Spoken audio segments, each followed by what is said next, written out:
আজকে যে টপিকটা নিয়ে আমি আপনাদের সামনে কথা বলবো সেটা হচ্ছে আমাদের ধর্মীয় জীবনে, সামাজিক জীবনে, রাষ্ট্রীয় জীবনে ঐক্যবদ্ধ থাকার গুরুত্ব।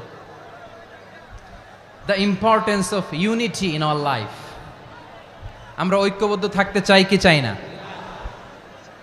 এই আপনাদের গলার আওয়াজ। আমরা ঐক্যবদ্ধ জীবনযাপন করতে চাই কি চাই না? চাই। ঐক্যের কোনো বিকল্প নাই। গত 50 বছর তো দেখেছি এ ডিসইউনিটি, অনৈক্য, বিভেদ, বিচ্ছিন্নতা আমাদেরকে কোথায় নিয়ে গিয়েছে। এই যে দেখেন, কিছুদিন আগে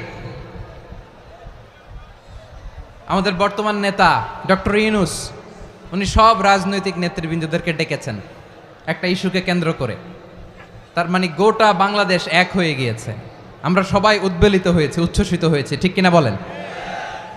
রাজনৈতিক নেতাদেরকে ডেকেছেন উনি, আমরা এক হয়েছি। এরপরে ধর্মীয় অঙ্গনের যে লিডাররা, বিভিন্ন ধর্মের, শুধু মুসলিম না, সবাইকে ডেকেছেন, আমরা ঐক্যবদ্ধ হয়েছি। এটাকে বলে ন্যাশনাল ইউনিটি, জাতীয় ঐক্য। যে কোনো ধরনের কনস্পাইরেসি, ষড়যন্ত্র, আধিপত্যবাদ মোকাবেলায় জাতীয় ঐক্যের চেয়ে মোক্ষম হাতিয়ার আর